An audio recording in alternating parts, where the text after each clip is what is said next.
If you're listening, hello, wherever you are. Today's healing poem is titled Scatter. Welcome, and thanks so much for joining me, and thanks for listening. Love yourself first. Be kind to yourself. This becomes a transformative force. Take care of your mind.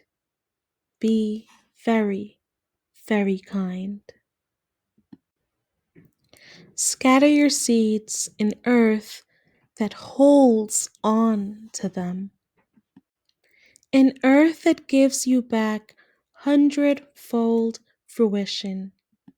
Invest your time, love, effort, and all that is you in places and people only where these seeds can grow.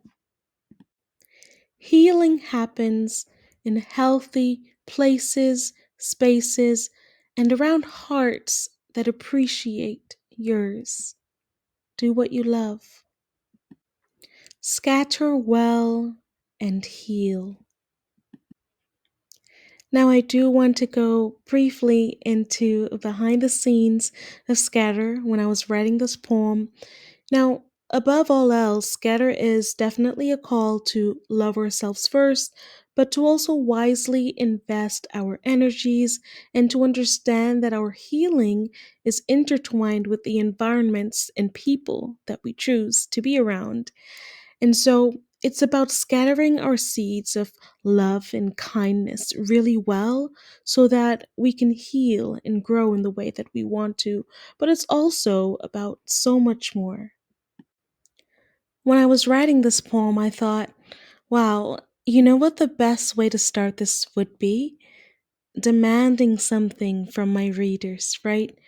Love yourself. It's such a powerful command, isn't it? And for those of us who have struggled with this at some point in our lives, it's extremely heavy if you sit with it long enough. Love yourself, love yourself, love yourself. We hear it so much, we see it so much. And it's almost a cliche phrase to most, but I do want to say it truly is powerful. In fact, the weight of loving and living with ourselves does become lighter once we learn how to truly do so and get rid of any barriers that are preventing us from doing so. So I wanted to start this poem with an injunction to prioritize self love above all else, prioritize self care, self respect, and self confidence. But again, it is about so much more, and I understand that it's heavy for some of us to really sit with ourselves and consider why we don't love ourselves. And even if we say we do, are we showing ourselves that we do love ourselves? So just sit with that for a moment. Now, to be honest, the image of scattering seeds is done on purpose, as you can imagine. Each word, each line is meant to be a seed sown into the fertile soil of the listener's mind, of your mind. And I'm calling you to scatter your seeds in earth that holds on to them. But this earth that I'm referring to is obviously not just physical ground, but also the metaphorical and actually literal spaces too that are receptive to our gifts and who we are. And you might notice that some of these spaces and some of these people are not receptive, right? But like seeds in fertile soil, our love and kindness should be planted where they can blossom, right? Our whatever we choose to invest, this is then the promise of reward that our investment of love, time, and effort will not be in vain, but will be returned to us abundantly. Our energy is precious, right? Your energy is so precious, and you have to be selective about where you place it. Absolutely have to be. Now, the quote Earth not only holds on to these seeds that we plant, but again, it gives back that hundredfold fruition, right? It's that promise of abundance, like I said. And so there's a promise of return for every single seed that we sow into our own lives. Every single seed sown with care is going to give us something back, right? So think about, what do you want back? And what are you giving to get that back, right? And who are these people around you, right? Is it perhaps best that you are in solitude for a while? Is it that you're not quite sure what you want out of life? Whatever it is, and whatever stage you're in, when you choose to scatter, you really want to be intentional with where you're scattering your seeds to, right? Your time, your love, your effort, your energy. So just make sure that when you're sowing those seeds, you're doing so with the utmost care. So essentially, this poem offers a gentle reminder that our resources are precious and should be shared only where and with whom they can flourish. Our environment, of course, plays a vital role in our journey towards healing and growth, whatever that may look like for you. But it also emphasizes the importance of surrounding ourselves with wise company, right?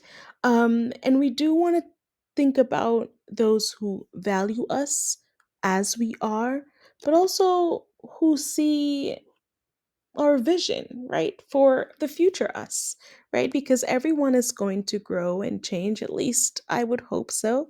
And so you definitely want to surround yourself with hearts that appreciate your own and people who are really rooting for you. And obviously ensure that you're in a space to do the same for those around you, right? Are you rooting for those that are around you as well? Because then again, you foster an environment that, I mean, is just truly amazing, where you all feel supported and loved.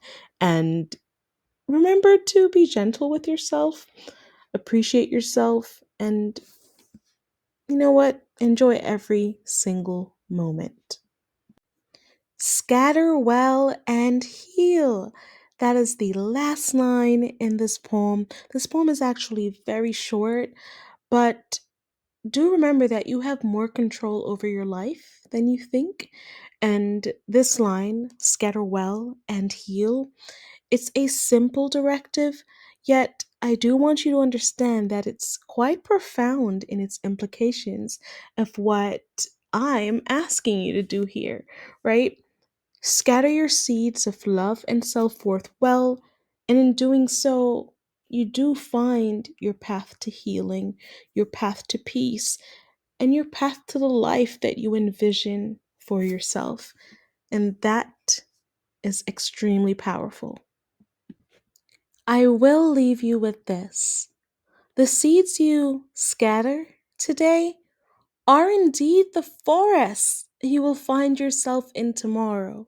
So scatter wisely, scatter well, and flourish, right? Scatter wisely, and I sincerely mean this. May each seed sown by you today and in every day to come bring you closer to the healing, peace, and happiness that you seek. I love you, and thanks for listening. Until next time. Mwah.